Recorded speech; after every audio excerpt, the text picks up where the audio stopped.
There are 4 letters. MSME. How does it denote? And what is the new classification which was introduced last year? So how it differentiate from the earlier classification and this new classification?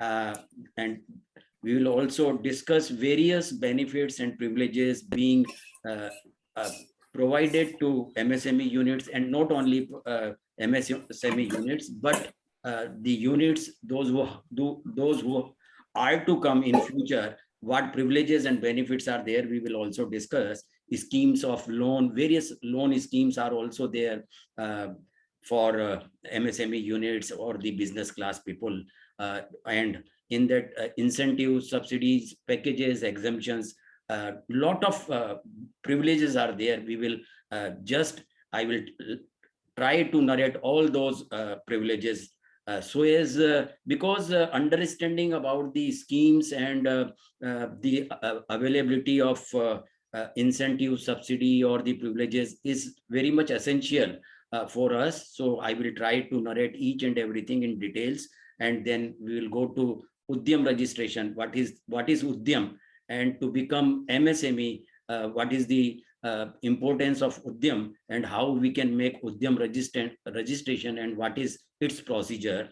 Then we will discuss 𝗧𝗶𝗺𝗀, Small Industries Development Bank of India. This bank is specifically meant for MSMEs, and how does it work, and what kind of different schemes and the privileges are being offered for the to the MSMEs.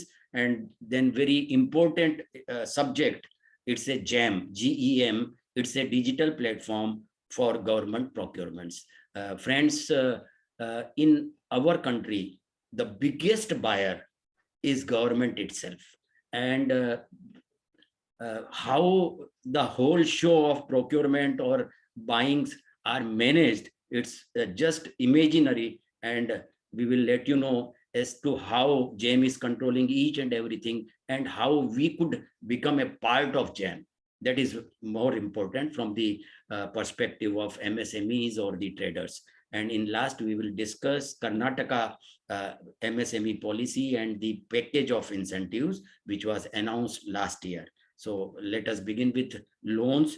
And first of all, we will discuss Prime Minister's Employment Generation Program. This is a scheme of loan, and its attractions are, it's a flagship program of MSME ministry, and with huge budget. Every year, a huge amount is allocated for this scheme. And this year, the budget is 2,500 crores. It means any applicant in any part of the country can make application and obtain loan under this scheme. Attractive subsidies are also there. We will look into those rate of subsidies, easy loan procedure. Now everything is being made digitalized. So here also the application has to be made online, and the procedure or the system to make online application is very simplest, and it is in operation across India, whether it is a rural sector or a urban area, right from Kashmir to Kanyakumari. This loan under this scheme is available around the year. This scheme is managed by MSME Ministry, New Delhi, and with the aims and objectives to generate self-employment in rural and urban areas. Youth of our country should go for to become job provider instead of job seeker, and the assistance is given in term of in shape of term loan, as well as also cash credit facilities or overdraft facilities. The rate of subsidy is 15% and 25% respectively for urban and rural areas for general category, and it's 25% and 35% respectively for urban and rural applicants for the special category.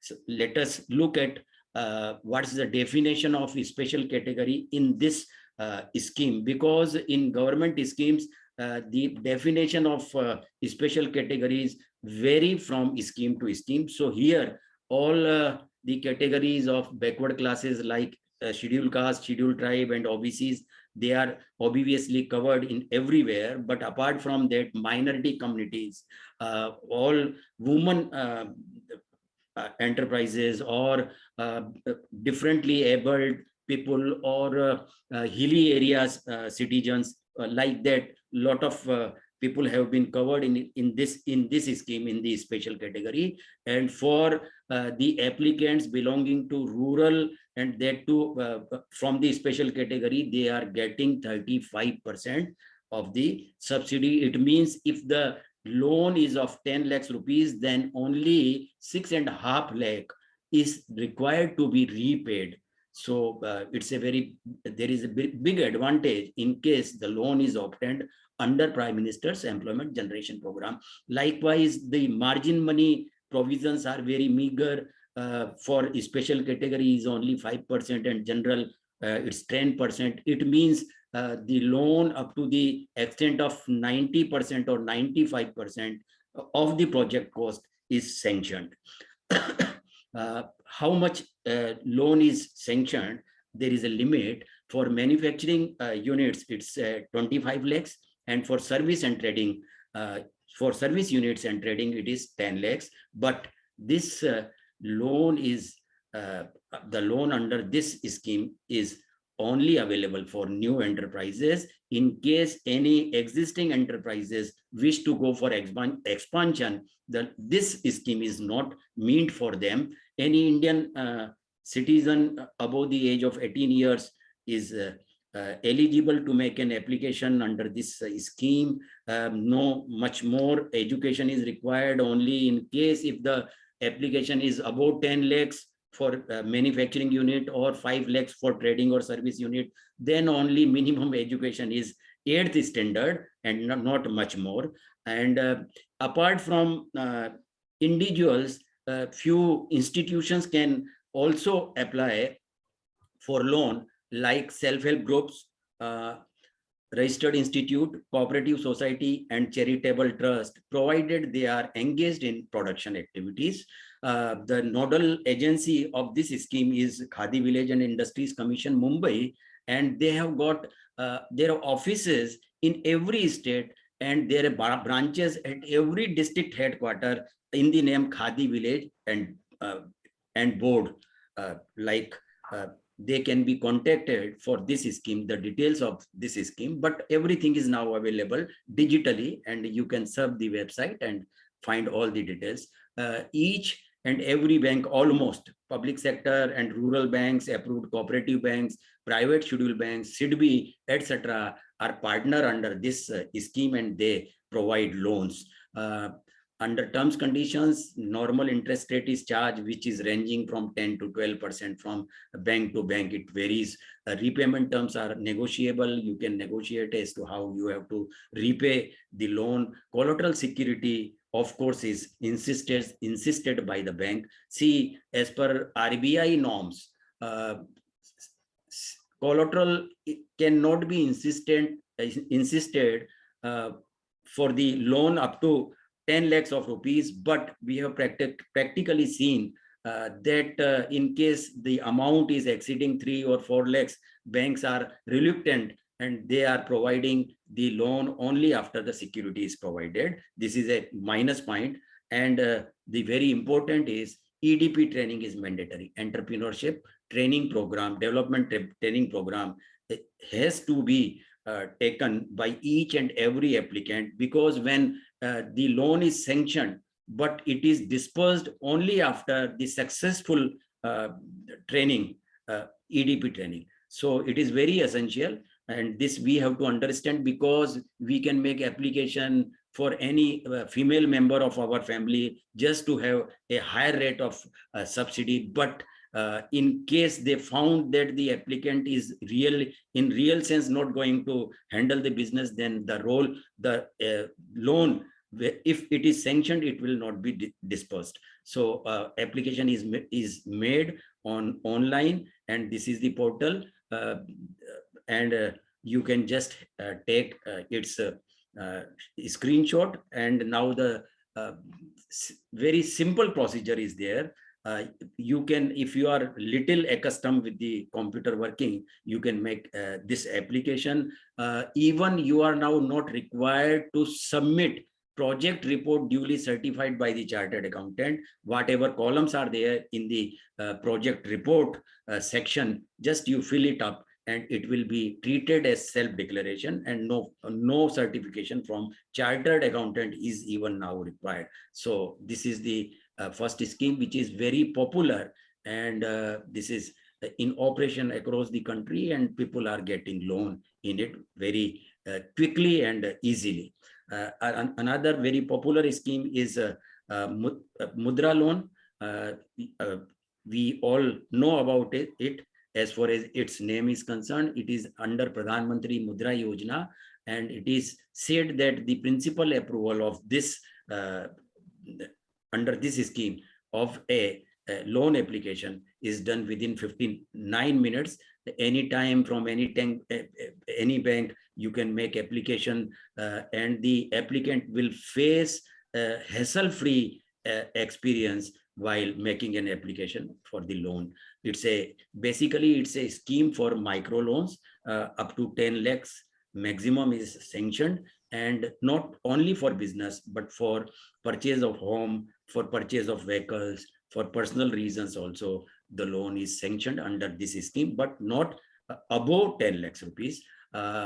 Who are eligible for business: small business men, manufacturers, processors, those who are processing the goods or doing job work, etc., service units, trading sector people, those all are covered under Mudra loan to make an application. And if we see under the eligibility who are being covered, all individuals up to 65 years of age, proprietary concerned, partnership firms, private limited companies, entities, shopkeepers, traders, artisans, self-help groups and professionals, etc., etc. It means any citizen of the country who wish to go for their own business, they are eligible to make application under this Mudra loan. Harjinder Singh ji is visible. I welcome you, sir, in this webinar. Harjinder Singh ji is National Vice President of MSME and Startup Forum, and today he is there. It's our pleasure. Welcome, Harjinder ji. So there are three products of Mudra loan. One is Shishu, another Kishore, and third one is Tarun. Under Shishu product, only loan up to 50,000 are sanctioned, and under Kishore, it is from 50,000 to 5 lakhs, and in Tarun, it is 5 lakhs to 10 lakhs. In Shishu, there is a scheme of interest subvention which was announced 6 months back by the then Minister of MSME, Mr. Nitin Gadkari, and 2% subvention is being given to all the applicants, those who have availed this loan under Shishu. It means 2% interest is being borne by the central government, and it is paid in the account of the beneficiary. Features both in rural and urban area, loans are available. No collateral, because it is a scheme to sanction 10 lakhs only, and as per norms of the RBI, as I told earlier, no collateral security can be insisted. So here in the scheme it is mentioned, but practically in this scheme also banks do ask for collateral. No processing charges are there for both new and existing business. This is a specialty that for expansion of your existing business, you can have loan under this scheme. Low interest rate for women, some favor is done by 0.5%, and so almost all the banks are partners in this scheme, and it means they are providing loans, including NBFCs, non-banking financial companies, and microfinance institutions also provide loan under Mudra loan. This is the portal www.udyamimitra.in. So here application can be made, and another portal is also there, which is this scheme Mudra loan is linked to this portal. This is PSB loans in 59minutes.com. you can read or study the scheme on this portal, and you can make the application through this portal also. The third scheme, which is very important, is for the existing MSME units, those who have earlier obtained loan under Prime Minister's Employment Generation Program or Mudra loan. Those, if they are eligible, they can make an application, but for the purpose of expansion of the performing unit, for technical upgradation or bringing new technology or go for modernization or automation. Here also some subsidies are available to the extent of 15% for general category and for 20% for special category. And the loan for the manufacturing unit can be obtained to the extent of 1 crore, and for service units it is 25 lakhs. But only those will be eligible, first of all, those who have earlier obtained loan under Prime Minister's Employment Generation Program or Mudra loan, and they have repaid the loan and wind up the loan account, not becoming NPA. In case you were defaulter sometime or any time, then you are not eligible for that, and you should be a profiting unit since last 3 years. So this scheme is also interesting one, and the existing MSMEs can be advised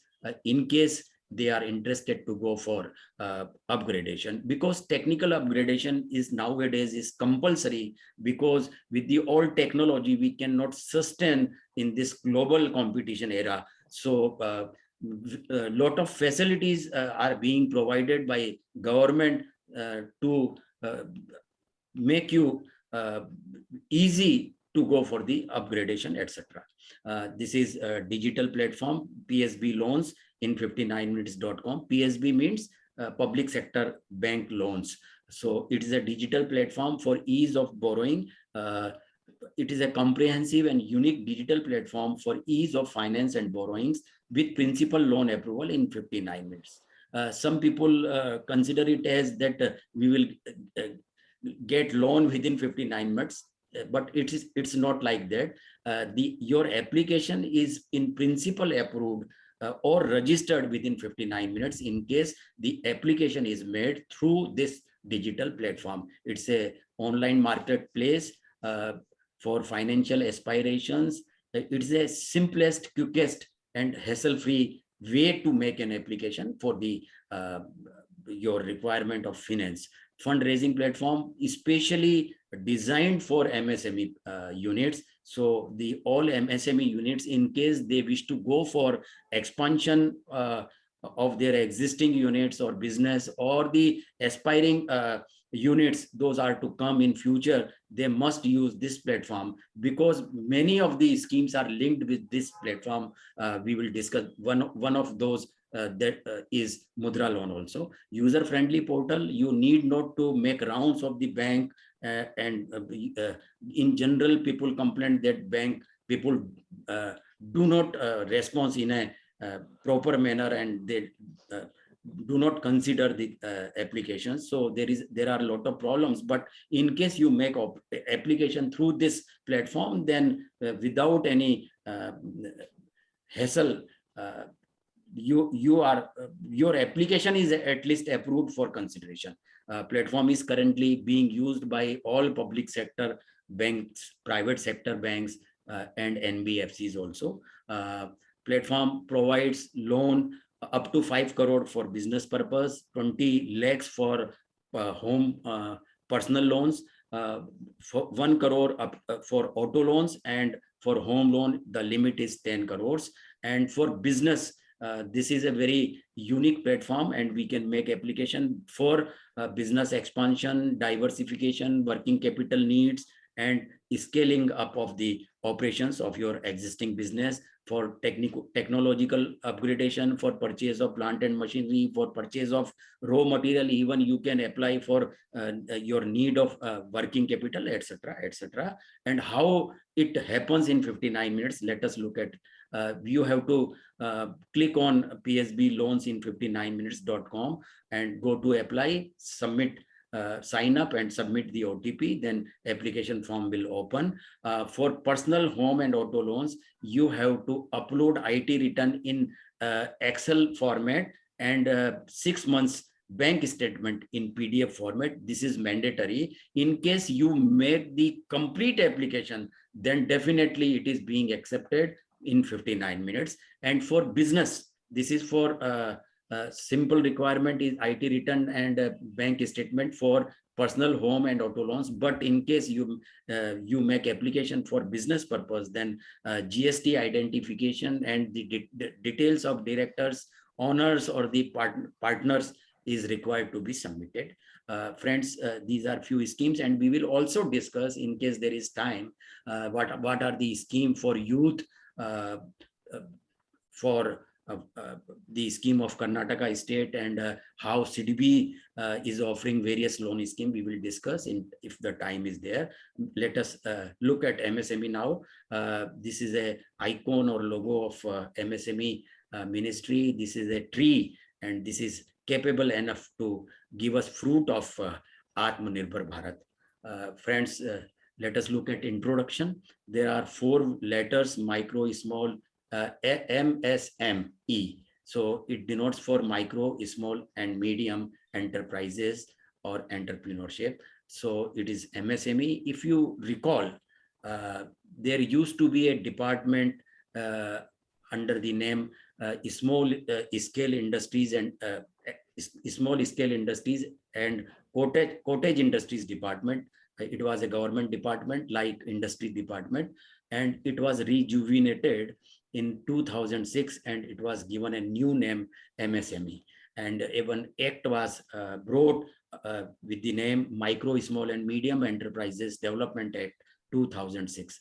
After 2006, it took speed in a nice manner, and as on date, this sector, MSME sector, is a vibrant and dynamic sector of Indian economy. It's a catalyst, it's a growth engine of Indian economy. It maintains growth and employment both in a proportionate manner, and it contributes 30% in GDP and 48% in exports. And the target is that within a span of a year or two, the export of MSME should reach 60%. This is the target of our government. It generates employment. It's a biggest employment generating sector to the extent of 40%. But the registration under UDYAM, which is required to be made now, is only 53 lakhs, around 53 lakhs as on 21st of October, as against approximately 6.5 crores units, MSME units, are in existence in the country. So it's really a unfortunate part that we do not wish to support the schemes and the spirit of the government, why it is necessary. See, in case you wish to have all the facilities,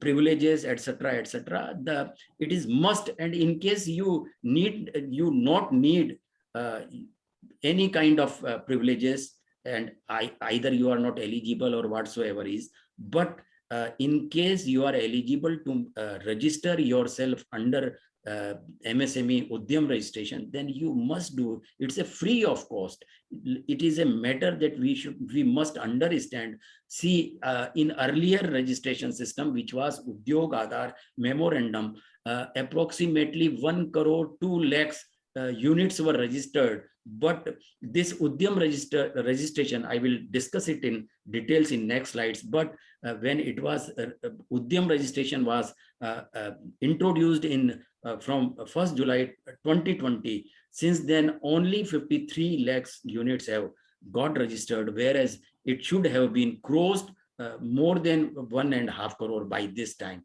But it is not happening like that, because many of us are not knowing that we can also register under UDYAM. See, individuals can also make registration like financiers, because many of our financiers, which are small or micro financiers, they in general deal in cash.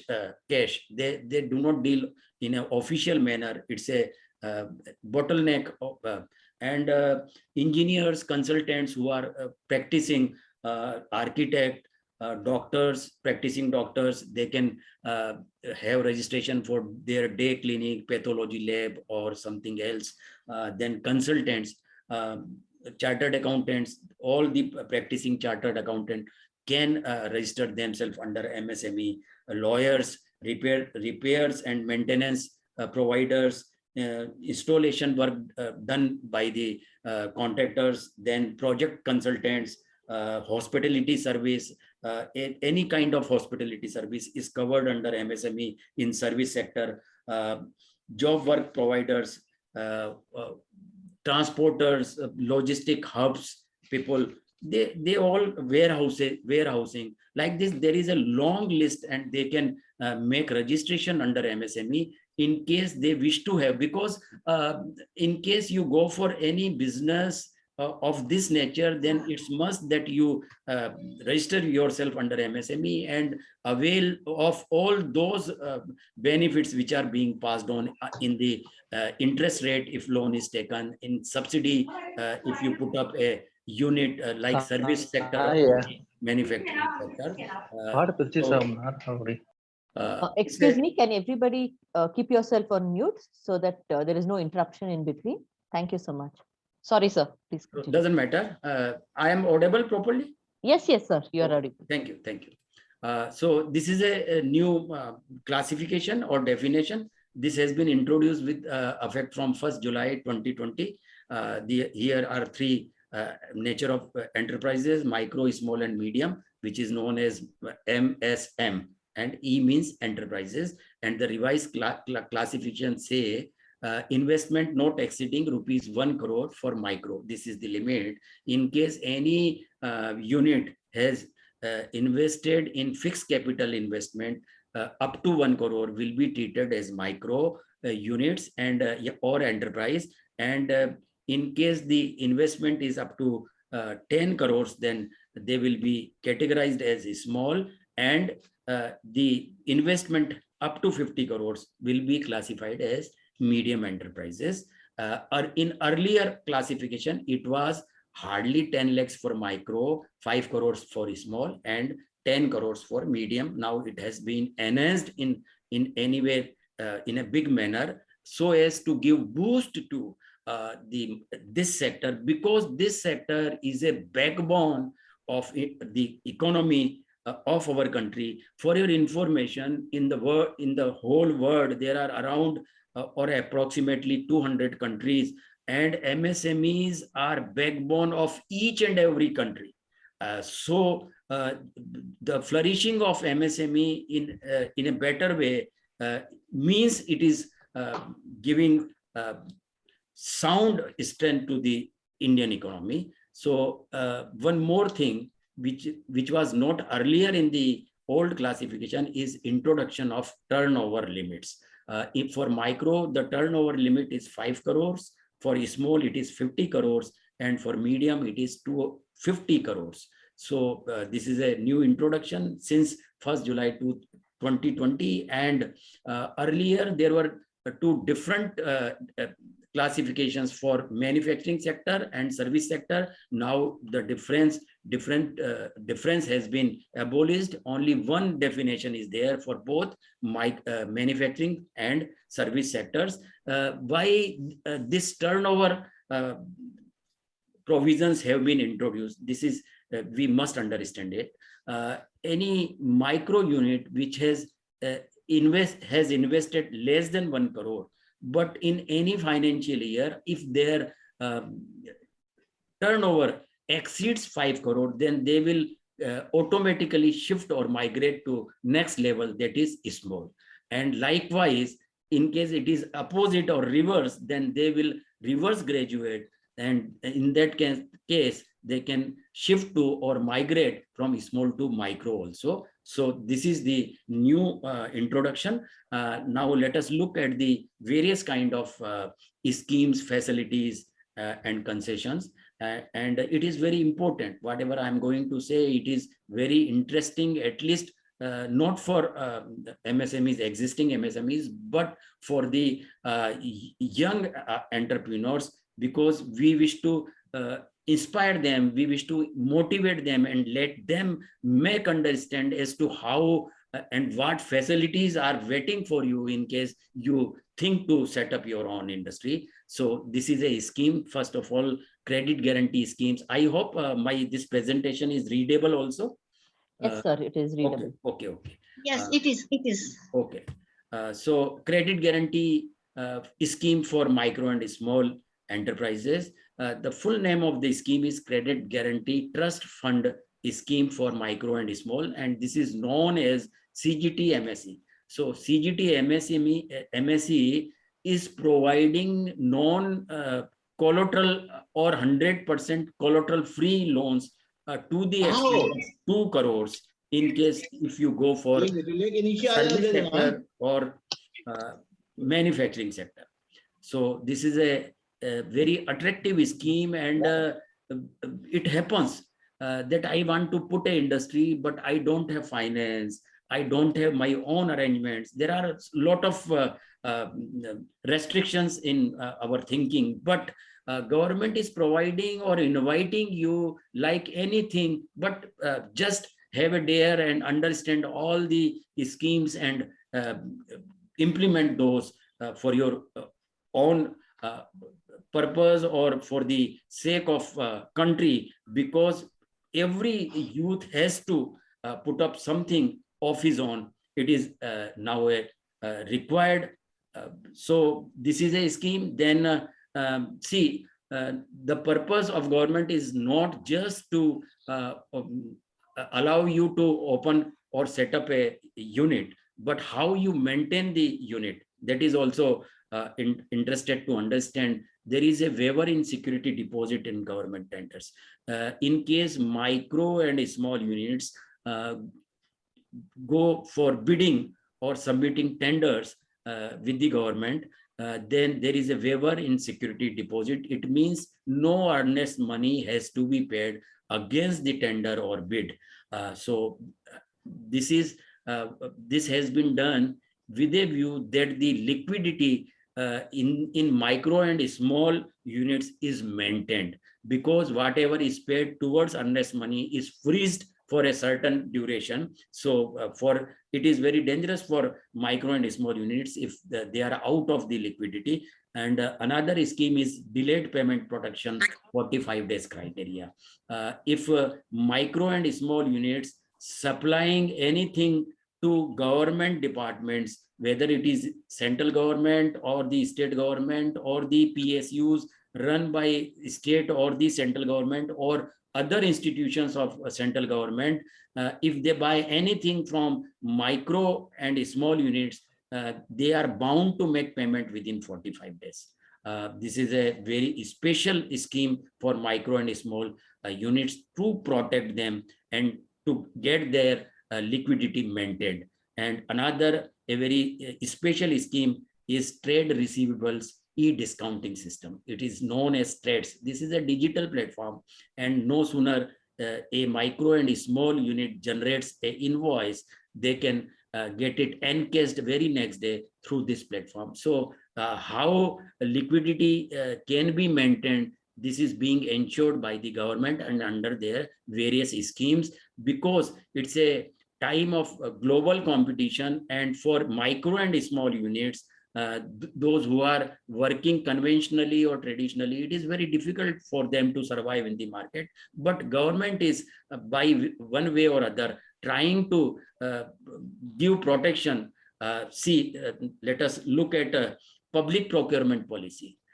For micro and small units, there is a policy that all the government procurements to the extent of 25% will be from micro and small units only. So as I told earlier, the government of our country is a biggest buyer in Indian market. So the preference is given and there is a reservation that out of total buying of government done by any department, 25% has to be made from the micro and small units. So the market is also secured for you. It is being provided to you. And not only this, in case you bid or submit tender and your rates are higher by 15%, then lower first, you will be favored by giving the order. So here are a few schemes which we need to understand, and especially our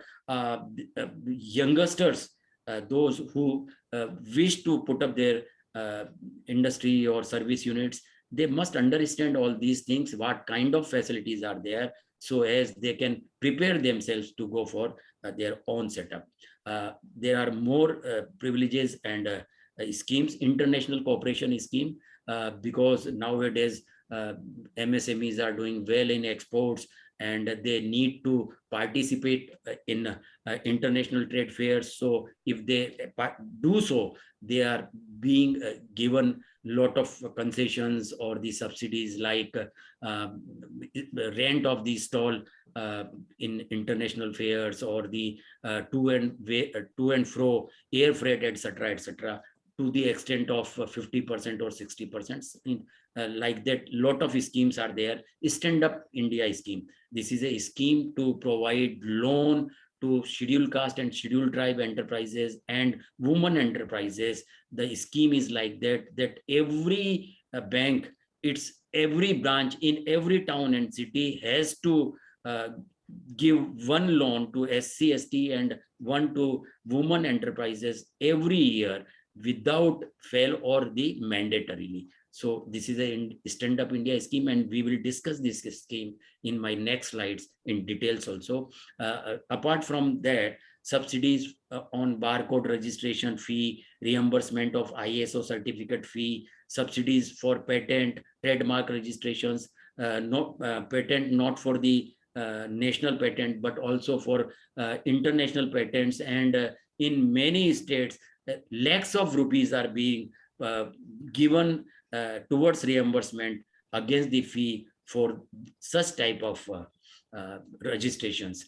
Zero defect and zero effect scheme, this is known as Z, because the existing MSMEs, those who commenced production more than a decade or more than 2 decades now, they cannot run conventionally. They need to upgrade themselves. They should go for new technology, so as they come with good quality production, huge quantity production, with minimizing expenses and the waste, etc. So there is a scheme to provide consultancy. Government empaneled consultants are there. They provide all consultancies, and they provide report, and the report fee is also reimbursed by the government. And the Z certification, which has got ample of importance in global market, it is also known as quality certification. If it is applied for, then the fee is also reimbursed against that. NSIC performance and credit ratings. These are all facilities. A new enterprise is required to go for credit rating, and not only from NSIC, but you can have this credit rating apart from many other agencies also, like SIDBI or CRISIL, ICRA, etc. This helps you and make it easy for you to have loan from the banks in case your performance and credit ratings are good or better. So these are all facilities, and these credit rating charges are also being reimbursed by few of these states in case this type of credit rating is conducted. Benefits from states also. A few schemes are of central government, but nowadays state governments are also in a race to attract the investors, not from the country, not from the state other than our state, but also from foreign investors. And for that, they are offering special schemes attracting investors, giving exemptions, rebate, power tariff concessions, special and additional subsidy, industrial promotion subsidy, interest subvention. They bring interest subvention scheme from time to time and offer single window system. All these are new because if you recall, when the country started industrialization in 1960s or 70s, since then up to 2000,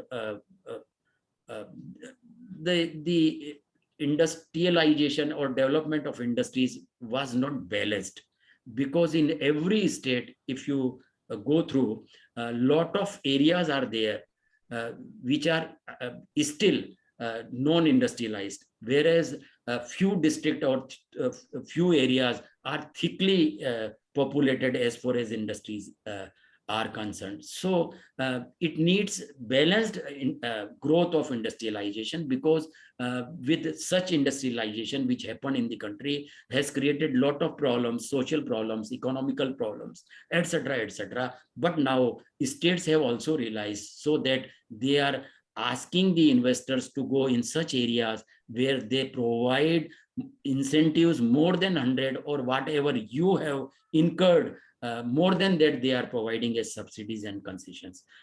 Single window system, earlier for setting up of industry, you had to move from one department to another and for a long time, and you have to wait for NOCs, permissions, etc., etc. But now, with a view to give boost to MSME sectors or the industries, every state has provided single window system, and it is once you apply on it, it's a duty of the single window systems to get all the NOCs or permissions or licenses on behalf of you and deliver it to you. So it's nowadays it's very easy. I may say that the environment as on date to put up industries is the best one. It was never earlier in the country, and we must avail this opportunity and this time.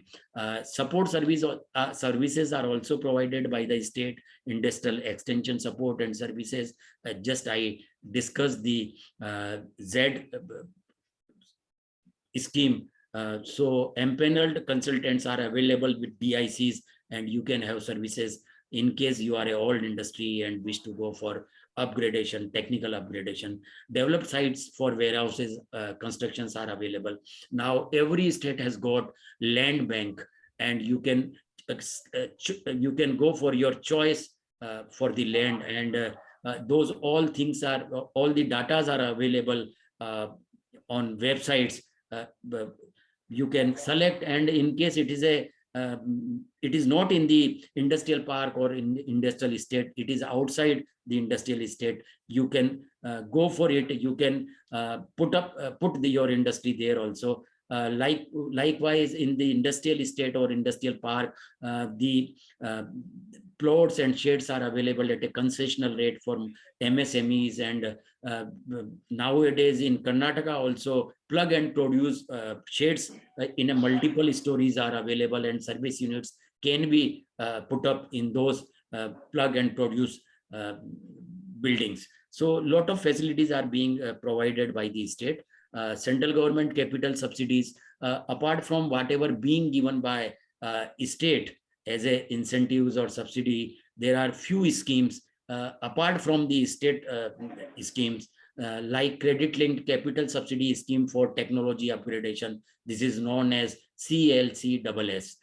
For the existing industries, those who wish to go for technical upgradation, there is a scheme to provide capital subsidy, upfront capital subsidy to the extent of 15% for the expansion valuing 1 crore up to 1 crore. It means maximum subsidy available is 15 lakhs for the industries who are going in technical upgradation. For it, this scheme is for 51 subsectors or approved products, and the list of these 51 subsectors is available at www.dcmsme.gov.in. You can study all those 51 sectors, and in case you are in one of the sector, then in case you need to go for technical upgradation, or you have gone recently for this upgradation, then definitely you can claim the subsidy through your financial institutions or the bank through which you have obtained loan. Friends, this scheme has practically expired on December 2020, but as per the provisions of this scheme, there was a fund allocated worth rupees 2,360 crore, and till this fund is not exhausted, this scheme will continue, and now you can make the application in case you go for the upgradation. Likewise, there are different central government subsidies which we need to understand. There is a National Bank for Agriculture and Rural Development, which is known as NABARD. They have got various schemes for dairy, for poultry, for agriculture purpose, for putting up warehouses, constructing godowns, for godowns or warehouses right from capacity of 300 metric tons to 10,000 metric tons. NABARD is providing loans and giving subsidy to the extent of 30%. So now the clusters are coming up in every state, agriculture clusters or food processing industries, where in a big way these warehouses or godowns shall be needed in the coming time. So it is a new line or new opening for the business community to look into and how they can go for their warehouses very near to agriculture clusters. Ministry of Food Processing Industries or Agriculture Food Processing Export Development Authority have also various schemes for agri-based ancillary units, where 30% of the incentives are provided for greenhouse subsidy, for cold storage subsidy. Cold storage, cold chain, which is known as cold chain, is now very popular because wherever there are food processing units, these cold chains are required. And nowadays, a system has come up that the supplies are directly made to the consumers, and where this cold chain system, the air conditions vans or the vehicles are required under cold storage chain, and the subsidies are being provided. Setup of agro processing clusters. If you go for the clusters, agro clusters, even individually you can go for the agriculture, agro processing clusters. So you can get subsidies around 30% or so. So there are a lot of subsidies. We need to understand every department, every ministry has got certain schemes, and you can avail of those benefit in case you go to in a particular sector. So it is interesting, but we need to study all those schemes, because in 1 hour or in a short time we cannot explain each and everything, but we need to go into web, and everything is available on website. You go to various ministries websites and try to understand what are the various facilities being provided and what are the various schemes which we can go to set up a industry under those schemes to avail various benefits. For example, there is a 25% capital subsidy for electronic manufacturing projects. This scheme is of Ministry of Electronics and Information Technology. So likewise, every ministry, whether it is textiles or chemicals or fertilizers or food processing, every ministry has got ample of schemes, and the benefit is being passed on those who are putting up like industries. Stand Up India scheme, as I told earlier, it's a scheme to provide loan to SC, ST, scheduled caste and scheduled tribe enterprises and women enterprises. And under this scheme, the allocation of fund is 10,000 crores, and the loan will be given from 10 lakhs to 1 crore rupees to women enterprises and SC, ST. The target is to provide 2.5 lakhs loans within 36 months, and it is under various easy terms conditions. Repayment is to be met in 7 years after a moratorium period of 1.5 years, 100% income tax relaxation for first 3 years, and 80% rebate is there for patent application fee, because in other schemes the reimbursement against patent application fee etc. is 50 to 60%, but here it is to the extent of 80%, and you can avail this loan from SIDBI. This is the portal, www.standupmitra.in. You can make application through this portal, and see, practically if we see, 81% beneficiaries are women entrepreneurs in this scheme so far. So it is interesting, and it is presenting one also that the women of our country are marching ahead with such type of facilities available to them. Scheme of interest subvention extended till March 2021. Just I want to explain, though this scheme is over now as on 31st March, but such schemes are being introduced from time to time. Here in this scheme, 2% interest subvention was there. It means 2% interest was being paid against your loan to the bank. So in case you were paying 10% and state was giving you 5% subsidy, and here you are getting 2%, it means the total reimbursement as subsidy was not less than 7%. So likewise, but let us wait. This scheme will be renewed shortly, because after this COVID era, all such schemes are on hand of the ministries to and waiting for the renewal. So let us hope that such schemes will again be introduced. Now we come to the government procurement. See, just I told, the biggest buyer in our country is government itself. And just imagine how the things are managed. Very huge amount in Hindi it is called 𝗬𝗏 रुपयों के अंदर खरीदी होती है. So how it is managed? So it is managed through JAM portal. JAM is a e-marketplace for government procurements, and it is a very dynamic platform. It's a technology-driven platform. It was introduced on 9th of August 2016.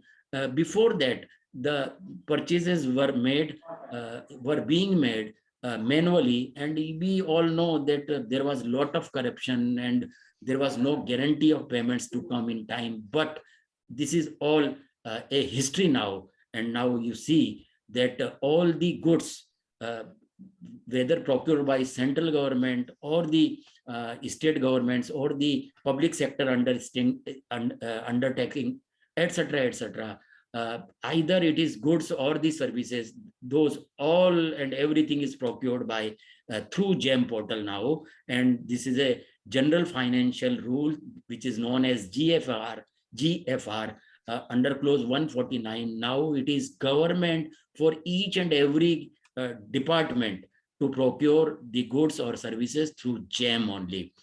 Friends, this is a fully paperless, cashless. It is transparent in the sense that any of the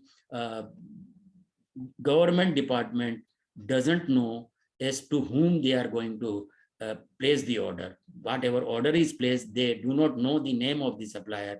This is the specialty of this portal. It's efficient one, inclusiveness in all respect, because not only a specific or a particular buyers, the suppliers are there. It is including variety of the suppliers. It is a system-driven e-marketplace, and it provides a lot of ease for the suppliers. This is the key statistics, very interesting to understand. There are buyers around 55,000, those who are registered on JAM portal. Just I told you that this is only meant for government buyings. It means various department of government, those are 55,000 approximately, are registered as a buyer with the JAM portal, and the sellers are around or more than 29 lakhs. These sellers are registered, and the products categories are more than 16,000, and these categories cover around more than 47 lakhs products, which needs, which is being supplied to various products. More than 47 lakhs are supplied to the government, various government departments or public sector understanding sectors. Orders executed so far since 2016, within 5 years, those are more than 6,35,000 orders, and the value of the orders is more than 145 lakh crores. 145 lakhs crores rupees turnover has been executed so far. And as far as micro and small units are concerned, around more than 7 lakhs units are registered as seller, and they grab the orders to the extent of 57% of the total orders being executed under the JAM. So the micro and small units have additional advantage. And not only this, I will explain you in the next slides. There are certain items which are reserved for the micro and small units. The 100% procurements will be made for those items from the micro and small units. This is the footprint of JAM. This is in one ink. It means every state, including union territories, have MOU with JAM portal, and they will buy total their purchases. They will make total purchases from the through JAM only. Here, if you see 𝗧𝗶𝗺𝗀𝗃, 𝗖cie, like 𝗃𝗃𝗃𝗲, there are many institutions of national repute have collaboration with JAM, and JAM provided services to all these institutions for their members to make them aware about the updates being immersed in a JAM portal, and giving various services to the members of these institutions. Likewise, they have agreements with almost all the banks, and so as for easy transactions, financial transactions, payments, etc., etc. And as far as public procurement policy is concerned, as I explained you, 25% purchase will be made mandatorily from the micro and small sector, and out of 25%, 4% will be reserved, or it is reserved for scheduled caste and scheduled tribe enterprises, and 3% for women enterprises. So for women and 𝗧𝗃 enterprises, there is ample of scope to deal with government departments. There are a lot of benefits. Tender sets free of cost. There is no charge for tender for micro and small units. Exemptions from earnest money, I already explained you. The purchase, the prices in your, if your prices are higher by 15% than lower one received in the bid or tenders, the favor will be made to you only. And 358 items are there which are reserved to buy only from micro and small units. And what are these items? You can go to the dashboard or the JAM portal, or the dashboard of the JAM portal, and you can study all those items. In case you are dealing with it, then definitely you have to go for the registration under JAM and can avail of you can start your supplies without any hesitation, because nowadays it is so simple, and you get the payment within 45 days under the 45 days payment protection policy. What are the advantages for sellers? Direct access to all government departments. There are more than 54,000 departments, and you have got access like a one-stop shop. So it is really amazing, you need not to go for a big marketing efforts, because you have already access to more than 54,000 departments, and you can make supplies. So the minimal efforts towards marketing will be required in case you successfully deal with JAM portal. One-stop shop for bids, reverse auction. In case you have submitted tender or bids, and in case you wish to change your quotations, you can do it. You are at liberty, not single time, but as many times as you like. Also, while you are registering yourself, creating your catalog, putting the details of the items you deal in those items, and giving your rates as against those items, you can change those rates anytime, any moment, as many as times as and when required. So there are a lot of facilities provided on GeM portal. This is very seller friendly dashboard. You can monitor your supplies, you can track those, what is the position, rejection, approval, what is the status of payment, etc., etc. You can just have a look at your computer or desktop. This is a consistent and uniform system. It is not like that for a few it's different, and for a few it's a different. It's a unique and consistent system. These are the links. In case you are interested, please go to this link, study various provisions for you, GeM login registered, FAQs for buyers and sellers, guidelines. All these links are available on GeM portal. You can go one by one and go through them, study, read them, so as you are competent enough to understand what is the meaning and what is the importance of GeM portal. Who can register under this? Manufacturers, authorized resellers, self groups, startups, service providers, artisans, weavers, women entrepreneurs, MSMEs, and of course the traders, because 3 months back all the traders of the country have been covered under MSME, and in case they are dealing with any of the branded items, they can also register for under GeM portal to supply the things or the goods or the services in the government departments. So I request, in case you are eligible, you are already MSME, or otherwise you first register yourself under MSME and then register for GeM. So it will be nice on your part if you become a part of GeM to supply things to the government. Now we will look into UDYAM registration for MSMEs and traders. Friends, this is a udyamregistration.gov.in. This is a logo of, you can just download this app, of this icon only, because lot of various applications you will find that of many consultants and service providers to make your applications for registration under UDYAM, but it is not needed. It is very simple, and you just download the application. You will find here 2 options. This is here it is written, welcome to register here for new entrepreneurs who are not registered yet. And another is for those already having registration under Udyog Aadhar memorandum, but now they are needed to register themselves under UDYAM.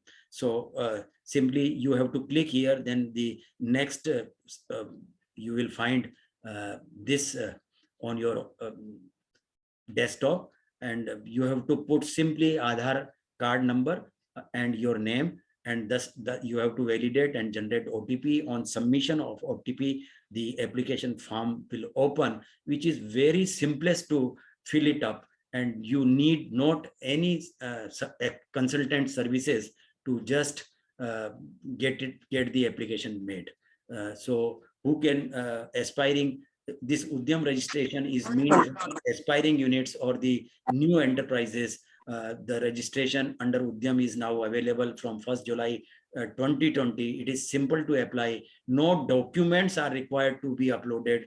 It is whatever you fill in the application will be treated as self-declaration. Only Aadhar number is mandatory. Just you submit your Aadhar number, everything will be validated, and you will be assigned a number, a registration number immediately, and the certificate after necessary validation and verification will be issued in due course. To file your application on UDYAM registration portal, no registration fee is required to be paid. For existing units, those who had earlier Udyog Aadhar memorandum are now required to register themselves under UDYAM, and mandatory to register again based on ITR and GSTR of last year. The purpose is reclassification, as I explained you while I was explaining the new classification. It's a graduation and reverse graduation system just after the introduction of turnover limits. So calculation of investment of plant and machinery will be linked to your income tax return, and the turnover will be linked with your GSTR, GST annual return. And this is a auto update of classification. This is effective from 1st of July 2020. And for the existing units, the deadline was 31st March 2021. But unfortunately, as I explained you earlier, as on 1st of April, hardly 32 lakhs of units were registered. And as on date, they are around 54 lakhs. Now the deadline is 31st December 21. So I request all the MSMEs to please register yourself under UDYAM, because we are needed to support the government. Whatever government is requiring from us, we have to adhere. It is our duty as a good citizen. Friends, who can apply under UDYAM? Manufacturing aspiring units or the existing enterprises, likewise service providers, traders, because now they have covered wholesalers and retailers also. They can register, and they should register. Deemed manufacturers or resellers, this is the portal udyamregistration.gov.in. You can make application through this portal, and you need not any services of any consultant just to make an application. You can easily make your application yourself. The benefit to the traders, because traders have been covered 3 months back. So is there any impact of benefits? It will have direct impact on small retailers and wholesalers, because they will be now treated as priority lending sector. So in case they wish to go for obtaining loans, etc., they will be treated under priority lending sector, because then bank will not be in a position to refuse you bluntly that we will not provide you loan. So this is one advantage. And in the time to come, there will be a lot of facilities which will be provided, like concessional interest rate or the incentives, etc., etc. So let us wait for those all type of benefits or privileges. But it's a need of the time that in case we are purely in trading business, even then we have to register ourselves under UDYAM. This is the registration number being allotted.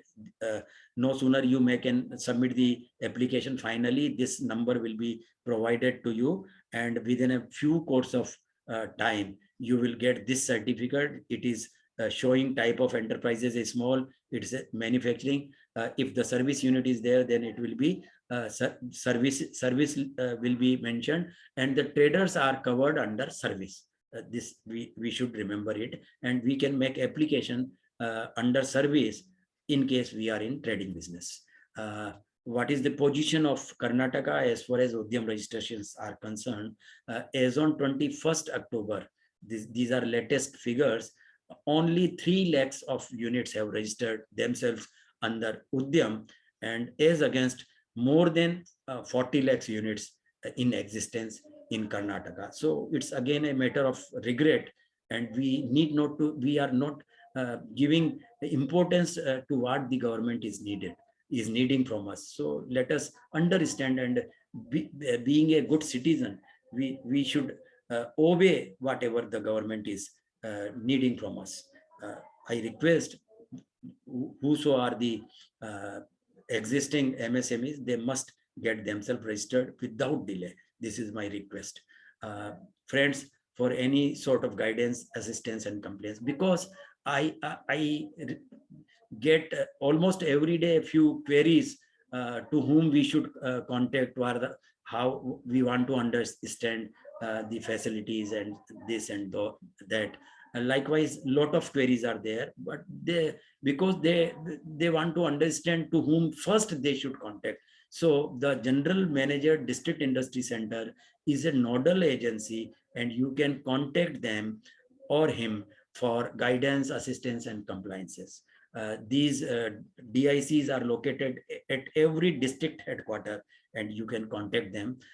In case you do not get proper response from DICs, because ultimately it's a government department, and a lot of transfers are made very frequently, and the people who join do not know ABCD about the schemes, etc., etc. So they reluctantly say we are not aware of it.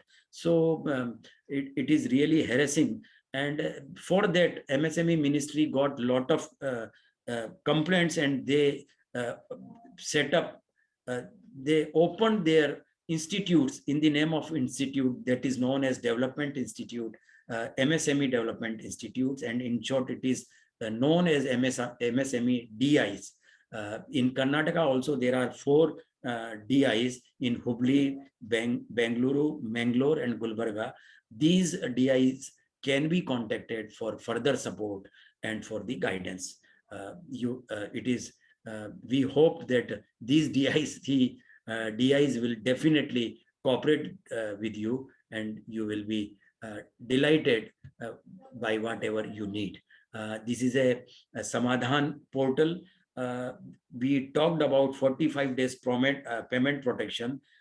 In case you have made supplies in government department and you have not received the payment within stipulated time, then you can make complaint, lodge complaint, or put up your grievance through this MSME Samadhan. Here, this is the command or button to go into and submit your complaint, and you can check the status. It is not like that you submitted your complaint or lost the complaint and then forget it, whether the government will, the concerned department will reply or not. But now it is not like that.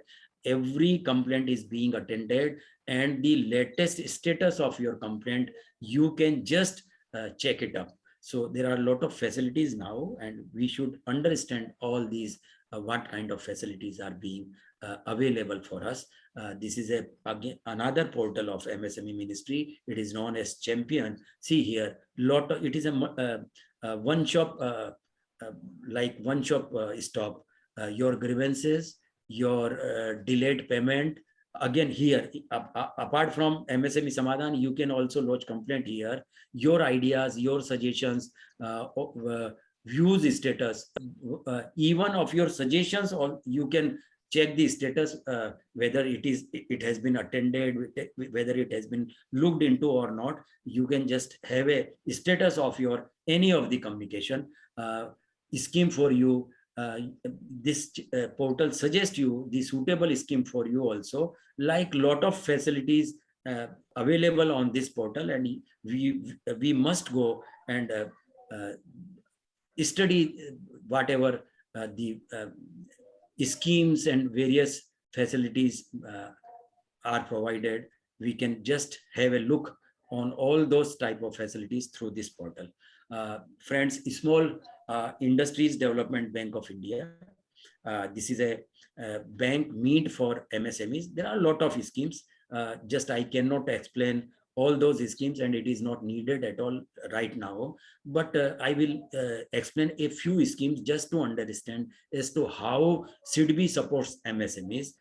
This is one scheme known as Smile. Here, see in bracket, it's a soft loan scheme. Here, the loan plus working capital loan is provided to MSMEs. Likewise, there are a lot of schemes to purchase the machinery from original equipment manufacturers, or the for equipment finance. There are various schemes, and SIDBI from time to time bring various new schemes and throw it before MSMEs to avail. Working capital, especially for wholesaler and traders, there is a scheme to sanction loan up to 1 crore also. Likewise, there is a one scheme, SIDBI Emergency Response Scheme. The COVID hit units or enterprises, the scheme is for them. So the SIDBI decided to give loan to as revolving working capital term loan for to the extent of 2 crores only at the interest rate of 5% and with the payment terms to repay it within 5 years. So and the loan was sanctioned within 48 hours, that too without collateral properties for the existing units. And likewise, there was another scheme, 𝗧𝗶𝗺𝗀+, in case any unit which has a order, which had a orders on hand at the time of COVID and could not supply or could not executed the orders, to execute the order, 𝗬𝗏 made it possible by sanctioning 2 lakhs of amount as loan with very easy terms and conditions. Likewise, there are a lot of scheme recently in last month. One scheme known as ARISE, ARISE, was introduced here. Loan up to 7 crores is sanctioned of the project cost to the extent of 80%. This loan is available. There are 2 different type of scheme under ARISE. In one scheme, loan 100% of the project cost up to 3 crores is sanctioned with the facility of term loan and with the facility of foreign currency term loan. So likewise, in another scheme, the loan is available up to 7 crores, that is to the project cost of 80%. So there are various schemes being brought by 𝗬𝗏 from time to time. And here, if you see, the interest rate is interesting, only 5.5% or maximum 6.5%, around 6.5%. So you need to go to the 𝗬𝗏 website and understand what kind of schemes are there for you. And it is not necessary that you are a client of 𝗬𝗏. The 𝗬𝗏 schemes are also implemented through their various schedule bank also. Likewise, this is another scheme, AROG, AROG, after COVID, to develop health infrastructure in the country. Like it is for micro, small and medium enterprises engaged in manufacturing of products or providing services which are directly related to fighting coronavirus, such as pulse oximeters, permitted drugs, equipment, devices, etc., etc. So it is very interesting. It is also a collateral free scheme, and you can have loan on a very moderate interest rate, like 5.5% to 6%. So you need not to, you need to go to website of the 𝗬𝗏, or you personally visit the 𝗬𝗏 and understand all such schemes in case any of the scheme is meant for you. See, earlier or before the COVID, 𝗬𝗏 was financing for 21 product under health infrastructure or in the health sector, but now they have opened for all kind of items, and the application can be made for that in case you wish to go for a new enterprises or for the expansion of your existing enterprises which is in the health sector. And application can be made on www.𝗬𝗏.in or www.UDYAMIMITR.in. UDYAMIMITR.in, where I had just told you that application under Mudra loan can be made. It means this is also the portal linked with the PSB loans in 59 minutes, and 𝗬𝗏 is also working under that portal known as PSB loan in 59minutes.com. You can go to the borrower's corner and can make application. And in case you wish to visit 𝗬𝗏, go to 𝗬𝗏.in and have a look of various schemes. And from time, as MSME units from time to time should visit 𝗬𝗏.in, because a lot of new schemes are thrown in the market for MSMEs, and we should aware of all those such schemes. Now we will within a time of 15 minutes or 20 minutes, I will finish, and now we will discuss what facilities are provided by Karnataka state to the MSMEs. Karnataka Industrial Policies 2020/25 and package of incentives and concessions made effective from 13th of August 2020 for 5 years. And this is the order through which all these incentives and concessions are made effective. What is the objective of this policy? Let us look at it. To attract investment of 5 lakh crores in next 5 years, and to employ more than 20 lakhs workers or the people, and to reach in a third position in the country in merchandise exports, and to maintain the growth around 10% every year, and to provide an enabling ecosystem for technology adoption and innovation, because Karnataka state is ahead in technology adoption and innovation. Infrastructure support being given under the policy for MSMEs. 30% land will be allotted for and will be earmarked for MSMEs. It will reserve 22% for scheduled caste and scheduled tribe enterprises. For minorities, physically challenged and backward classes, it will be 10%, and for 5% for women. So plots and sheds or the land will be earmarked likewise. And the KIADB, means Karnataka Industries Development Area Development Board, will indicate 15% of the allotable land in industrial area for MSMEs to be allotted by DLSWCC, means district level single windows clearance committee. It will be, the land will be allotted to them for further allotment. Thus, KIADB will construct multi-storing flatted factories plug and produce facilities near Bengaluru, Mysore, Hubli, Dharwad, Mangalore, Belgavi, Tumkuru, and Kalaburgi. And likewise, this infrastructure support, it means that certain percentage of plots or the ready sheds are available for MSMEs. How this policy is applicable to the MSMEs for enterprises setting up new units, and for the existing enterprises, those who go for expansion, upgradation, modernization, and diversification. So apart from the new units, all the existing units, if they go for the expansion or the modernization or the technical upgradation, they are under the purview of all the facilities, whether incentives and the subsidies. This is the index of industrial promotion subsidy. This is provided on VFA, value of fixed assets or the fixed capital investment. Here there are 3 zones in Karnataka: zone 1, 2, 3. Zone 1 is industrially underdeveloped area. In zone 2, it is undeveloped industrial area, and the zone 3 is industrially developed area like Bangalore and other big cities. So how the allocation of promotion subsidy in percentage is done? Let us look at here.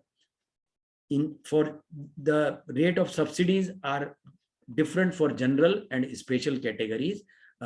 In zone 1, for general, promotion subsidy is at the rate 30%, and for special it is 35%. For zone 2, it is 25% and 30% respectively for general and special categories. And for zone 3, there is no subsidy for general category, but for special category, the subsidy rate is only 10%.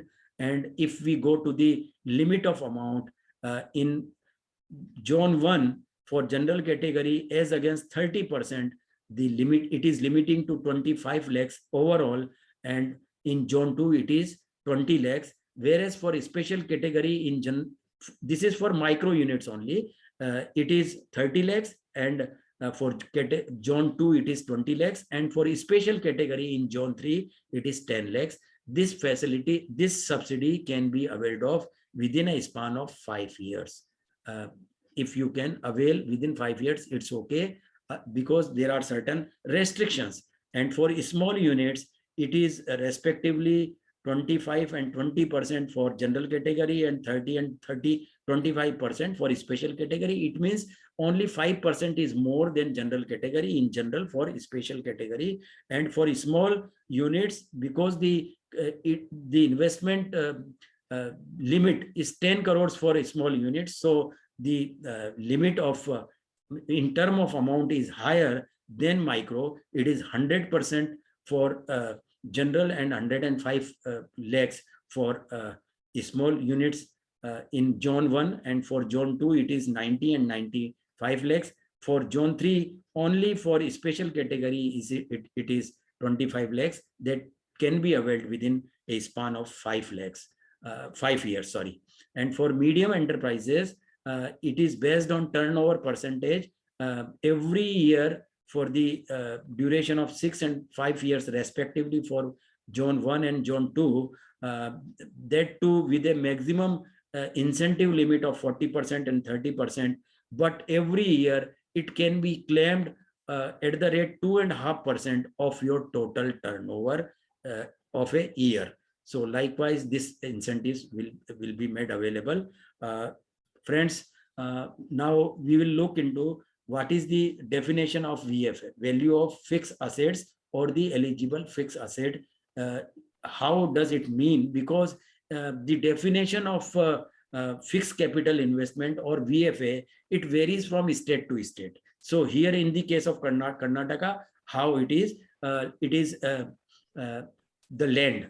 The cost of land is included in VFA, whereas in most of the state, the cost of land is excluded, but here in case of Karnataka it is included. Secondly, building including office, godown and compound wall, etc. This is also included. Plant and machinery including tools, material handling equipments, electrical fixtures, etc. Installation, erection charges, pre-operating expenses, R&D units, because R&D units in many of the states, it is not the full value of the R&D units is not taken into account in a VFA, but here 100% amount is taken. Yes. Generators, boilers, etc. Like that, pre-operating expenses, etc. are also included, or the erection expenses are included. Interest subsidy on loan for technological upgradation for existing units, if they go for any kind of technological upgradation, in case they have not applied for any subsidy with the central government under 𝗖cie𝗃𝗃𝗃. I had explained this scheme earlier, that 15% of the incentives are given, but in case it has not been claimed there, then you can have interest subsidy at the rate 5% for all the 3 zones category, and that has to be claimed for 6 and 5 years respectively for zone 1 and 2 and 3 zone. So these are the certain facilities like exemptions from tax on electricity tariffs. Every state is giving subsidies on power tariffs. Here, if you see, for general category, it is 100% for zone 1 and zone 2, and the subsidy can be claimed in 7 years and 6 years. And for special category, it is also 100%, but it can be claimed for 8 years and for 7 years. For zone 3, for general category, there is no concession, but for special category, it is 100%, and that is for only 4 years.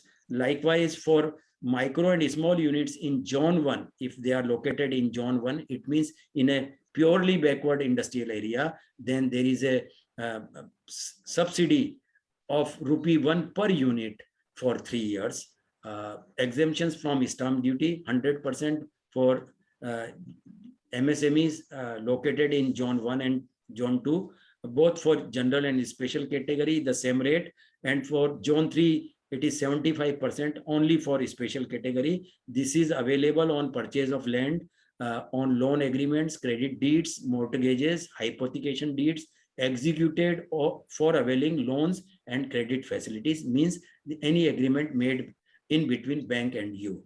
Concessional registration charges, it is ₹1 per 1,000 rupee, and there are various schemes. Let us look on that also. Reimbursement of land conversion fee 100% for Zone 1 and 2 for general and special category, 75% for Zone 3 for special category only. This is applicable for all micro, small and medium enterprises. Technology adoption, if you purchase any technology from National Institute, then 25% is subsidy, that is limiting to 50,000, but for a special category, it is up to limiting up to 1 lakh.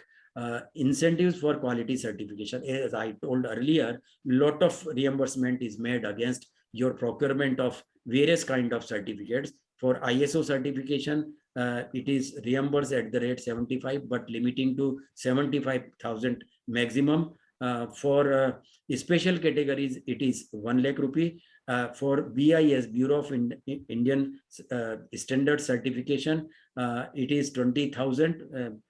And for purchase of testing equipments, etc., the limit is 50,000. Likewise, for special category, the limit is 1 lakh as against 50,000. Allied incentives are also available. Rainwater harvesting, if you go for it, 50% cost of the equipment, limiting to 2 lakhs rupees. And for a special category, it is 75% and limiting to 2.5 lakhs. Wastewater recycling, it is in case you install any equipment for that, the reimbursement to the extent of 50%, limiting to 7.5 lakhs. And for special category, 8.5 lakhs. Likewise, water audit expenses reimbursement. In case you have an old unit and consuming water in a production activity, then how you can conserve the water. For that, the audit fee is reimbursed to the extent of 75%, limiting to 1 lakh. And for special category, it is also the same one. Recycling of electronic and plastic waste, in case you go for it, the subsidy is 10 lakhs, and for special category, it is 12 lakhs. Likewise, setting up effluent treatment plant, whatever the effluents are there by liquid effluent. So in case you set up ETP for that, then there is a subsidy to the extent of 50%, and for special category, it is 75%. Additional incentives over and above the standard package of incentives to micro and small units only if established in private industrial park, apart from the industrial estates of the Karnataka government. In case you are in a private parks, then land subsidy is there at the rate 25% in Zone 1 and 2. Water charges subsidy at the rate 15 per unit is also provided, and likewise a subsidy on user charges of SAP at the rate 15% per unit of the effluent discharge. So these are the certain additional facilities being provided to micro and small units. Following are the department and services available to apply through 𝗖UDYAM. This is important to understand. 𝗖UDYAMI, this is a portal. This is a single window clearance system portal. Services offered by Karnataka Industrial Area Development Board, land allotment letter, confirmation letter, possession certificate, execution of lease deeds and plan approval. Service offered by Karnataka Small Scale Industries Development Corporation, plot sheds allotment letter, possession certificate, execution of lease deeds and plan approval. Before filing for KIADB service, applicants need to make sure that in principle approval obtained from Karnataka Udyog Mitra online. As I told earlier, within 48 hours time, this approval is being given through this single window clearance system, and for that you have to make application on Udyog Mitra, and afterwards you have to make application for various facilities or services on 𝗖UDYAMI. These are two portals. These are the addresses of various authorities of Karnataka. You can have a screenshot of it and you can contact them for your various compliances on or the queries or the guidance. Friends, one more interesting scheme is there that is known as Chief Minister's Self-Employment Scheme, known as CMEGP.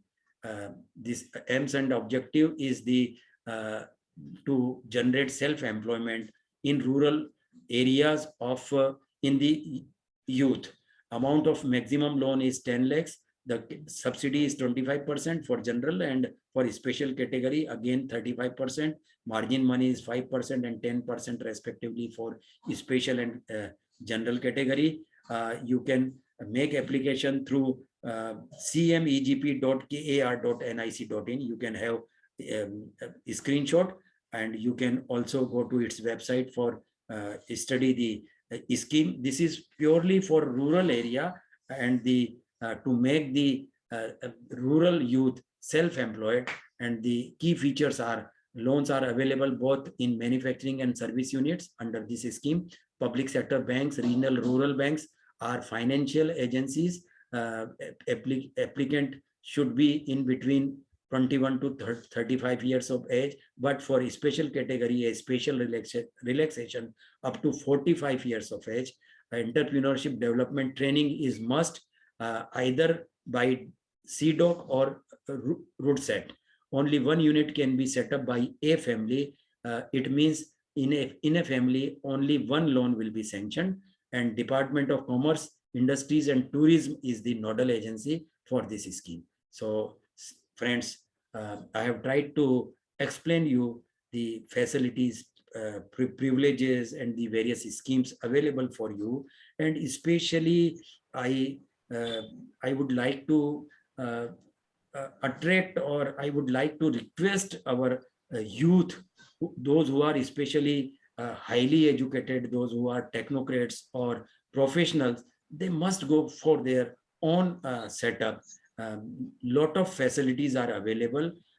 These are whatever I explained you, narrated you, are simply they are simple. Lot of various schemes are there in various sectors, and what is the sector of your interest, you can go in various departments or ministries websites, and you can find out what schemes are available for you, and avail those schemes in the interest of yourself and in the interest of the country. I thank you very much, first of all, to 𝗖cie ji, Mitesh bhai, Sridevi, for organizing this webinar on a short period, and also to all the participants for your patient listening. And I hope this definitely this will help you in any way to go for various facilities or availing the facilities. Thank you very much, and I deliver back to Sridevi ji for questions, if any, if you found on chat box. Thank you. Friends, if you have any questions, please come up with your questions, because I have found many people have written in the chat box. Please come out. Let everyone raise your hands. I will call out one by one so you can ask your questions. Mr. Ankit Agarwal. Yes, hello, sir. Are you able to listen me? Sure. Hello. Yeah. Yes, sir. So I have few questions. One is like, what is the minimum requirement to get a support and loan from a government if you are into service sector and in a very initial stage, and also for if you have some innovation related ideas also? See, as far as support is concerned, I have explained you various schemes to obtain loan. You can opt any one of that, and you have to first of all approach DIC, understand, take guidance, and then make application through KVIC in case your project cost is not above 25 lakhs. And at any point of time you need our guidance, please call us. We will help you. As far as innovation is concerned, it's a different line. For that, you have to go for startups, and we have a startup cell, and in case you need guidance, we will divert you to our startup cell. Anytime you can contact me. I hope you have noted my number. Yeah, and email ID. Please contact us. We will help you and guide you. And GST is also required, sir? Not very necessary. It depends on the turnover. There is a limit for registration or for setting up of industry. GST is not at all required. Yeah. Yeah.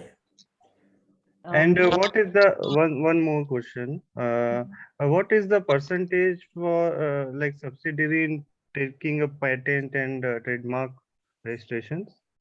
See, in normal course, it is varying from scheme to scheme. What kind of patent you are going for? You are going for the patent, whether it is a national patent or an international patent.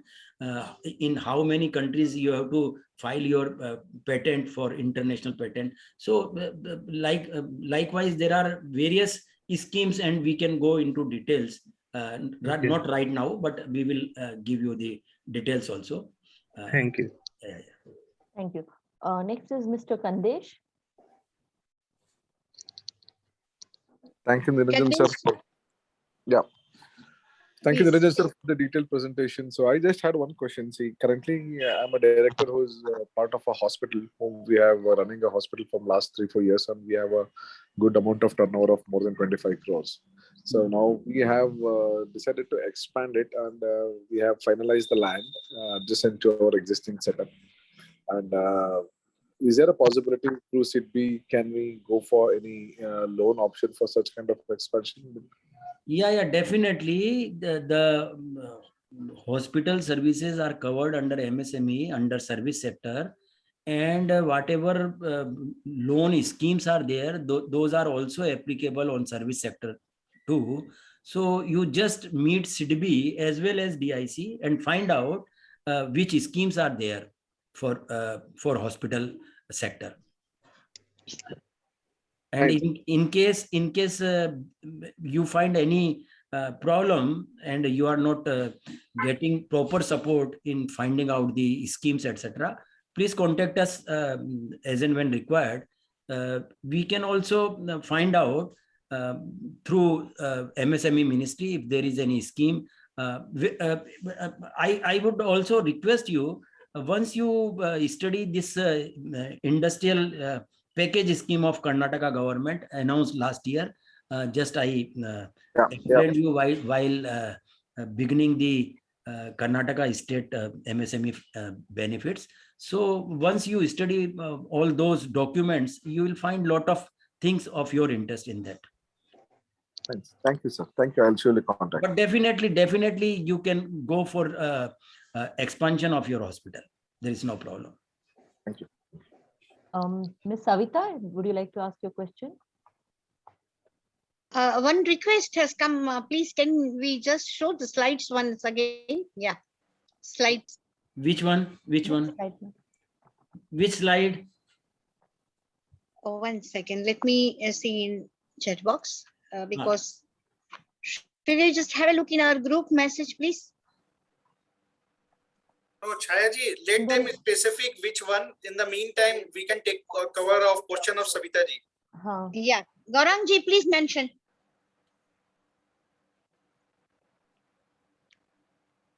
Savita, you can continue with your question. Yeah. Well, hello, sir. Yeah. I wanted to know about this technological upgradation. Yeah. In case we go in for that, is cyber security also a part of it? Or see, for existing technological setup, they will be upgrading in terms of software. So will the loan be provided even for software upgradation and hardware upgradation also?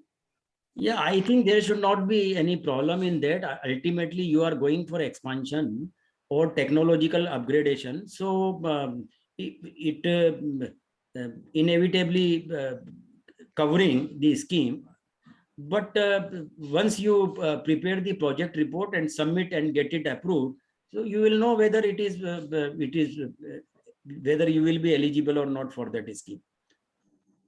Okay, and one more thing. Previously, also I had applied for land in the industrial scheme, but what they said was in a private limited company, 100% ownership should be by the woman entrepreneur itself. I have 99%, but 1% is with the other director. So like we can't have 100%. So in such cases, how can you guys help us? As far as I understand, the percentage of ownership for women is 75% or so. It is not 100%, but maybe there may be specific rule framed by Karnataka government, which is of which I have no understanding. But can you ask the concerned department to give you the document or the rules regulations order, so as you can study whether they are telling you right or not? Just we have to find it out. No, this was 4 to 5 years ago, and they had specified it very clearly that it should be 100% women owned. If there is another director also, the other director has to be a lady. But in my case, the other director is my male. yeah. Okay. But see, the latest policy say, you have to go for it. You have to understand that. Maybe possible that they have made some certain changes to mobilize thing or to motivate or inspire women enterprises. They might have relaxed certain conditions, may be possible. So once you study that package scheme and find out what is the truth. All right, and my one more question, sorry. Doesn't matter. When it comes to GEM, should we apply for Karnataka based projects itself, or are we allowed to apply for all over India projects? You can. I don't think, because you are in cyber security services. No, we are not in cyber security, but we wanted cyber security for a setup of ours. No, but what exact services you are providing? There are two categories. One is we are importers of heavy earth moving spares. That is one business unit of ours, and the other is where we provide culture building services for small and medium organizations. So these are, one is consulting and the other is import and export. Okay. Means you are supplying earth moving machinery in the country. Not machinery, wholesale spares. Oh, spares. Okay. Spares for the machine. Okay. Spare parts. Okay, Yeah, spare parts. Okay. So one is purely a export import unit or the trading unit, and another is a service unit. Yes. So I think you can apply under GEM for both your sectors. Oh, okay. Yeah, because a lot of earth moving machinery is being used by different departments of government, and they must be requiring spare parts to maintain their machinery. So I think there is a scope for you to register yourself under GEM. Okay, awesome. And when we have to make a huge bulk purchases, if we want to go in for a loan at that time, will any of these schemes be helpful to us? Yeah, see, it all depends upon your creditability, your ratings, what is your rating, and how is your performance, existing performance, and how it is considered by the bank. Then the loans are always available. You must once meet 𝗧𝗶𝗺𝗀 as in when you need such type of loan for a specific time to cover the machinery or the spare parts for a short-term finance. 𝗧𝗶𝗺 can provide you. 𝗧𝗶𝗺 will provide you. There is no problem. Sure. And in case it is not very necessary that you approach to 𝗧𝗶𝗺, but you also approach to your bank. If it is a scheduled bank, they have agreement with the 𝗧𝗶𝗺, and they accept the 𝗧𝗶𝗺's various schemes. So you can avail of those schemes also through your bank only. Great. We are ranked 3rd in India, so that way ratings are good. Okay, congratulations. Good. Thank you. Niranjan, you can close the slide. So Okay. Now someone wanted to see some slides. Okay. Savita, are you done with your question? Yeah. Thank you so much. Okay, thank you. Should I stop the my screen sharing? Niranjan sir, for now you can stop. When they are clear on which side Okay. slide, then we'll let you know. Okay. Mr. Venu, would you like to ask your question? Yeah, thanks. Sir, thank you firstly for sharing so much of information. I just want to really thank you so much for that. One thing what I wanted to ask you, see, I'm into interior contracting business, which means that we take up projects, residential and commercial projects we take up.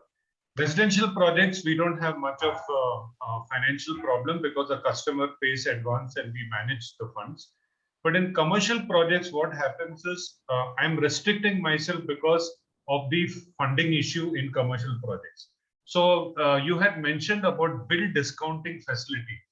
So I just wanted if you can just throw some light on bill discounting facility, because if that works for me, I can pitch into a lot of commercial projects and I can do it on my own and I don't have to depend on anybody.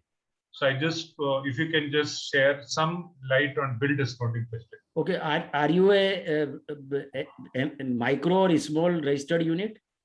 No, I've not yet registered. I have to do the UDYAM registration. So see, this e-discounting system under Trades platform is meant for micro and small units only. So first you have to get yourself registered, and then you will have to look into whether whatever the business you are carrying, such e-discounting facility is also meant for you or not. That we shall have to look into. But there is no harm. First of all, you should go for necessary registration. Correct. That I will do. Under UDYAM. Okay. Okay. Thank you. So you are a service provider, basically. Service provider. Correct. Okay. So once you register yourself, and we can talk again. Okay. And whatever guidance possible from our side, we will definitely extend it. Okay. Thank you so much. Thank you. Okay, now one with a request that full slides, people wants to just see the whole slide. So can you just, if it's not so difficult for you, sir? No, there is no problem. But which slides you need? No, whole slide, I believe. Yeah. Not Madam 𝗖cie, it will be Facebook way they can see it. They can see it on Facebook. Yes, Gaurang, we have live recorded session, so you can watch all the session. Done. Yeah. Has anybody else? Mitesh, I think you can share it tomorrow also. There's no problem. Yes. Already I sent in my Facebook account and tag to MSME forum also. Okay. So whoever need today all the recording, it is currently also going on recording mode only. So all can watch there. All the recordings of complete 2-hour session, question answer also. And this recording will be available with the slides and the commentary, both. So it will be easy to understand the slides also. Yes, true. Yes, sir. So Sridevi, more questions? Anybody? That's it. Anybody has any other question? Okay.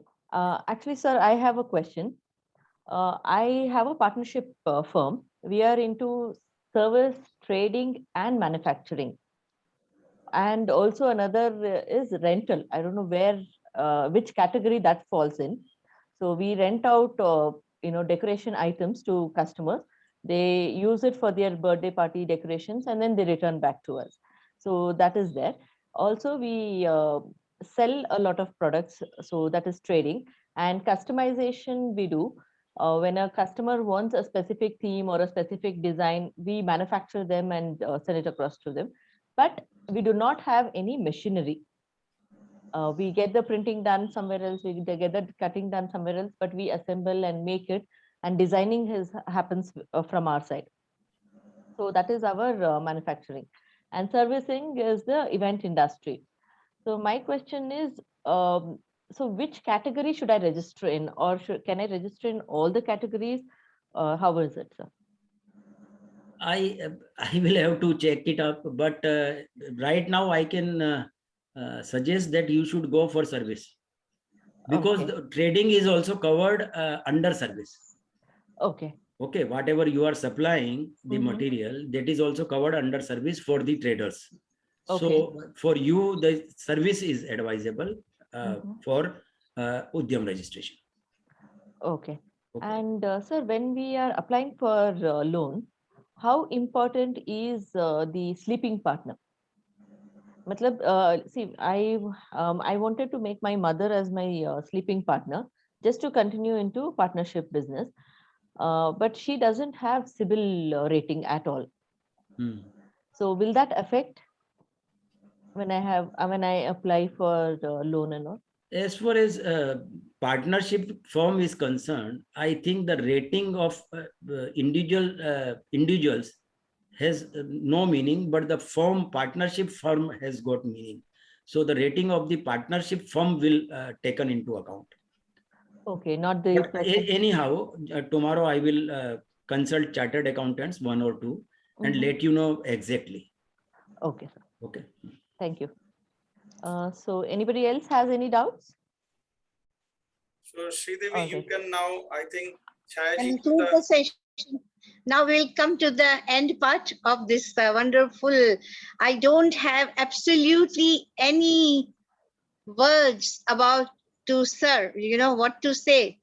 Sir, you have a tremendous capacity. You have explained everything in such a mind-blowing manner, fabulous way. So each and every word anybody can grasp easily. They can gain the guidance, knowledge very easily. Your language flow and your slides were so informative. So really, it was a wonderful session today we had with you. Thank you so much from our bottom of the heart, sir. Thank you so much. Thank you. Thank you. And now I invite Sri 𝗧𝗃𝗃𝗃𝗃𝗃. So he is our Vice President, National Body of MSME Forum with a chaptership development and membership of complete India. So I invite Sri 𝗧𝗃𝗃𝗃𝗃 to put up some words over here for today. Yes, sir. Please, sir. Thank you, Mitesh-ji. And I would like to express my gratitude to today's speaker, that Shri Niranjan Jain-ji, who is Chairman of National Board of Advisors, MSF. My thanks, sincere thanks to Mrs. Chhaya Gandhi-ji, who is President of Karnataka State MSF, and Shri Mitesh-ji, Mitesh Khandelwal-ji, who is Director for Membership and Chapter Development MSF, and all the participants and members of MSF. So today, I think this is a very valuable topic which has been chosen by Karnataka State. And I think today all the participants would be highly benefited, and they are going to take away very valuable information related to the MSMEs of India, and what are the schemes which the government have put up and to support the MSMEs of India. Now, as earlier mentioned by Shri Niranjan ji, that MSME plays a very vital and important role in any of all the countries of the world related to their participation in building up the economy, regarding the generation of the employment.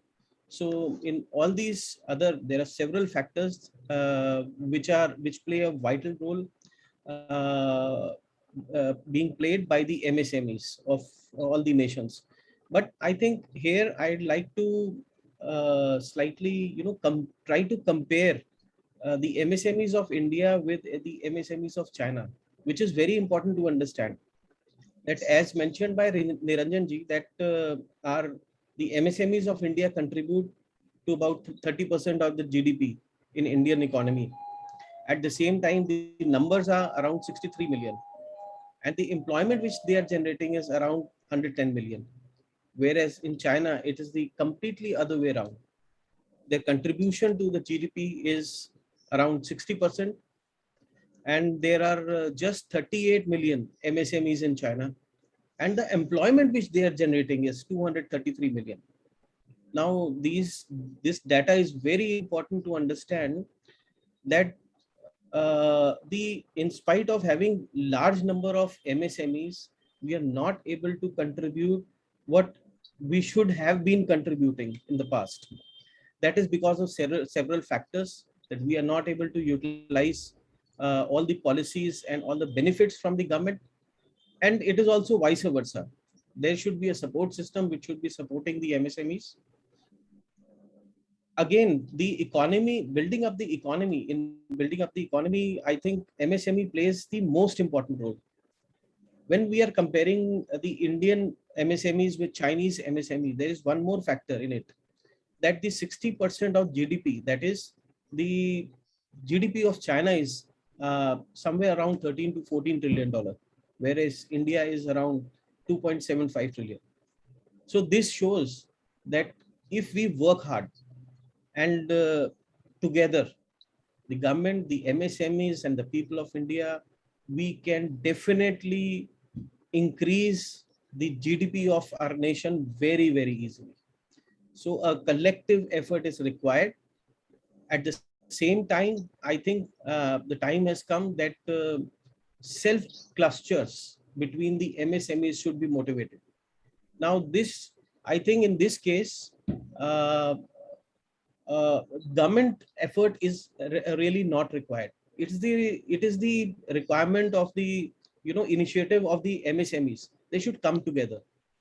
All these small MSMEs, imagine if 10 or 20 similar industry MSMEs, they come together, work together, they'll expand their industry and they can do miracles. In this particular initiative, the effort from the government is really not required. But at the same time, it is the requirement of the day that we have to become competitive, not only in the Indian market, but also in the international market. And that can be easily achieved if we go large. We increase our productions, at the same time, we increase our quality. But the worst part is that we have to decrease our cost price, so that we should be able to sell in the market and very, very competitive rates, so that we should be able to compete our most biggest challenge, that is China. So I think that time has come that we should avoid competition between ourselves and try to compete with the entire world instead of India. Thank you so much. And I would like to thank again Ma'am 𝗖cie Gandhi ji, Mitesh ji, and above all, Shri Niranjan Ranji, for giving up a brilliant presentation. I think today the participation was quite low. I hope that in future more number of participants should join these technical sessions. These are very valuable ones, and if we really join these sessions and understand what the speaker is giving us, I think all our problems can be resolved. So thank you so much.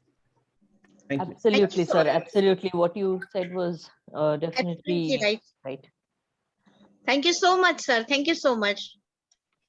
I think so we can, I just thanks to all the participants today, and especially from the National Committee, Sri Manoj Kumar Shah, who is our founder and National President, Sri Sanjay Banerjee, who is our founder and National Secretary, Sri Harjinder Singh ji, National Vice President, Chapter and Membership Development, Sri Animesh Joshi, National Vice President, Sri 𝗖cie𝗃𝗲𝗿𝗲, National Vice President, Strategic Planning and Technical Advisory, Sri 𝗵𝗃 Srivastava ji, National Vice President, Training, Sri 𝗓𝗁𝗃𝗲𝗃, National Vice President, Public Relation, Sri Ashish Bajaj, National Vice President, Statutory Registration and Compliance, Sri Niranjan Jain ji, Chairman, National Board of Advisor, Sri 𝗵𝗺 Agarwal ji, Chairman, National Committee for International Relations, Sri Gaurav Kumar Rai, our Director, Sri C.A. Raj Agarwal, Director, Strategic Planning and Technical Advisory, Sri Mohit Bogna, Director, International African Region, Sri Kamal Chhabra for International American Region,